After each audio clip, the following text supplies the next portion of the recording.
अस्सलाम वालेकुम dear students. हम चैप्टर नंबर 7 कर रहे हैं। चैप्टर नंबर 7 का टॉपिक है 7.1.1। आप अपनी केमिस्ट्री सेकेंड ईयर केमिस्ट्री की अगर टेक्स्ट बुक पे देखें तो वहाँ पे ये topic modern definition of organic chemistry लिखा होगा वहाँ पे ना। आज हमने ये टॉपिक करना है। अब इससे पहले हमने ऑर्गेनिक केमिस्ट्री को डिफ़ाइन किया है कि ऑर्गेनिक केमिस्ट्री क्या है। सिंपली हम कह सकते हैं study of carbon containing compounds is known as organic chemistry, या फिर हम इस तरह से भी कह सकते हैं कि such branch of chemistry in which organic compounds are studied, यानी जिसमें हम ऑर्गेनिक कंपाउंड्स को स्टडी करते हैं। यानी अगर हम लिखें तो हम यूँ लिख सकते हैं स्टडी ऑफ ऑर्गेनिक कंपाउंड्स, यानी ऑर्गेनिक कंपाउंड्स को स्टडी करना सिंपली ऑर्गेनिक केमिस्ट्री कहलाता है। अब इसमें एक तो आपको पता होना चाहिए कि ऑर्गेनिक कंपाउंड्स क्या हैं। ऐसे compounds in which carbon is present, यानी वो तमाम कंपाउंड्स जिसमें कार्बन प्रेजेंट होगा उसको हम उन तमाम कंपाउंड्स को हम ऑर्गेनिक कंपाउंड्स कहते हैं, और उन कंपाउंड्स का मुतालिया ऑर्गेनिक केमिस्ट्री कहलाता है। अब जब हम ये कहते हैं कि स्टडी ऑफ ऑर्गेनिक कंपाउंड्स, तो इसमें फ़र्ज़ करें मैं आपके सामने एक ऑर्गेनिक कंपाउंड लिख देती हूँ, कोई सा भी फ़र्ज़ करें मैं एक लिखती हूँ ऑर्गेनिक कंपाउंड आपके सामने जो सबसे सिंपल है, that is CH4। This is methane, इसका नाम मीथेन है। अगर इस ऑर्गेनिक कंपाउंड को हमने स्टडी करना है तो उस स्टडी में हम क्या क्या फीचर्स डिस्कस करेंगे। फॉर एग्जांपल, जब भी हम कहते हैं ना study of organic compound, it means अगर हम उन कंपाउंड में से एक कंपाउंड ले लेते हैं दैट इज़ मीथेन, तो इसकी स्टडी का मतलब क्या है। इसकी स्टडी का मतलब ये है कि सबसे पहले हम ये देखेंगे कि इसका स्ट्रक्चर क्या है। ठीक है, हम इंशाल्लाह ऑर्गेनिक केमिस्ट्री के नेक्स्ट चैप्टर्स में देखेंगे कि what is the structure of CH4, ये बनता कैसे है।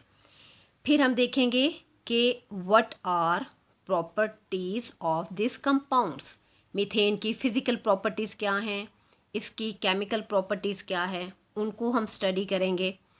फिर हम कंपोजिशन भी देखते हैं ऑर्गेनिक कंपाउंड्स की। कंपोजिशन में किस तरह से वो बने हुए हैं, उनमें क्या क्या एलिमेंट मौजूद हैं। उसके बाद इसके अलावा हम जब किसी भी ऑर्गेनिक कंपाउंड की स्टडी करते हैं तो उसमें हम देखते हैं कि वो ऑर्गेनिक कंपाउंड किस तरह से दूसरे कंपाउंड्स के साथ रिएक्ट करता है, यानी उसके रिएक्शंस क्या हैं। इसको हम केमिकल प्रॉपर्टीज़ भी कहते हैं। फिर इसके अलावा हम ये भी स्टडी में देखते हैं कि इस केमिकल कंपाउंड्स को किस तरह से प्रिपेयर किया जा सकता है, यानी प्रिपरेशन ऑफ दिस कंपाउंड्स या फिर carbon containing compounds.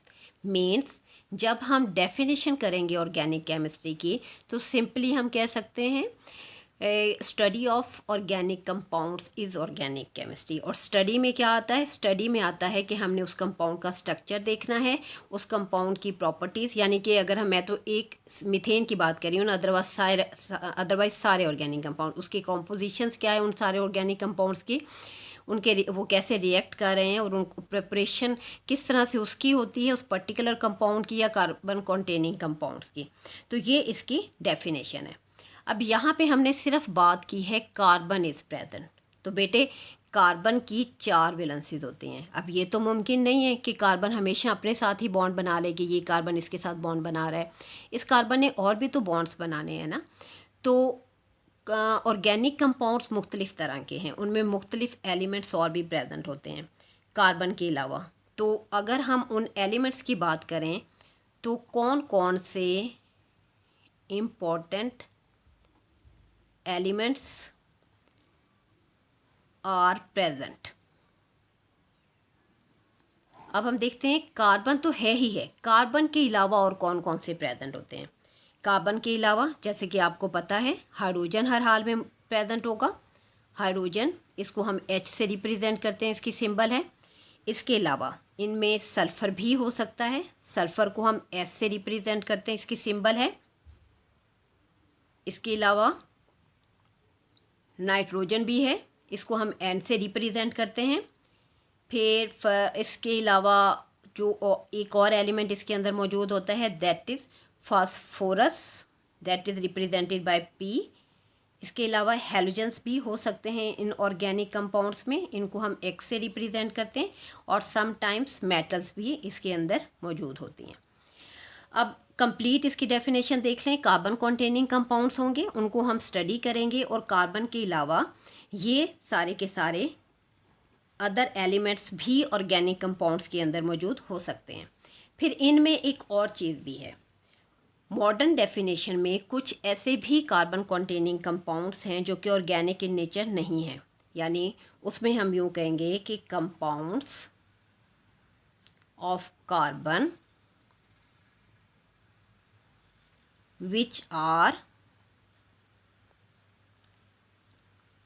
not organic in nature। इसकी रीज़न क्या है? इसकी रीज़न ये है कि जाहिर है इनमें कार्बन तो मौजूद होगा, लेकिन इनके अंदर कोई भी प्रॉपर्टी ऐसी नहीं होगी जो कि ऑर्गेनिक कंपाउंड्स की होती है।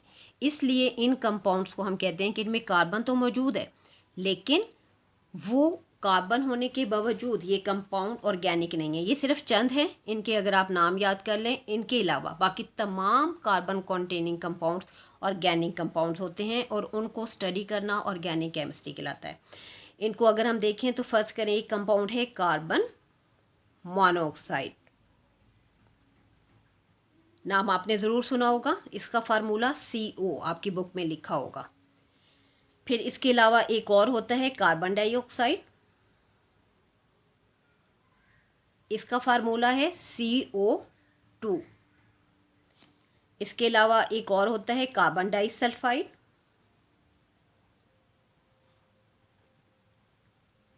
इसका फार्मूला है CS2। अब आप नोट करें, इसमें भी कार्बन है, इसमें भी कार्बन है, इसमें भी कार्बन है। इसके अलावा कार्बोनेट्स हैं, कुछ कार्बोनेट्स ऑफ मेटल्स। इसके एक एग्जांपल देख लेते हैं। सोडियम कार्बोनेट कर लें, फ़र्ज़ करें इसका Na2CO3, इसमें भी देख लें यहाँ पे ये कार्बन मौजूद है। फिर इसमें बाइकार्बोनेट्स भी होते हैं, बाई कार्बोनेट्स ऑफ मेटल्स। इसमें सोडियम बाइकार्बोनेट लिख लेते हैं NaHCO3, ये बाइकार्बोनेट का रेडिकल है। ये यहाँ भी देखें कार्बन ये मौजूद है। इसके अलावा हम लिखते हैं सायानाइड्स होते हैं कुछ, जैसे फॉर एग्जांपल है हाइड्रोजन सायानाइड, इसका फार्मूला है HCN। ये देखें यहाँ पे C प्रेजेंट है, CN सायानाइड रेडिकल है। इसमें मेटल सायानाइड भी हो सकते हैं, फ़र्ज़ करें मेटल सायानाइड्स, ये मेटल हम Na कर दें तो ये NaCN हो गया, ये भी इनऑर्गेनिक कंपाउंड है। उसके अलावा मेटल कार्बाइड्स, इसके एग्जांपल हम लिखते हैं, फ़र्ज़ करें एलुमिनियम कार्बाइड लिख देते हैं Al4C3। यस, इसमें भी देखें ये कार्बाइड का रेडिकल C प्रेजेंट है। इट मीन्स के तमाम compounds in which carbon is present are known as the organic compounds and their study is known as the organic chemistry. माँ सवाए इनके, ये जो मैंने 1 से लेके 8 तक लिखे, जब हम मॉडर्न डेफिनेशन करते हैं केमिस्ट्री की, तो हमें फिर ये सारा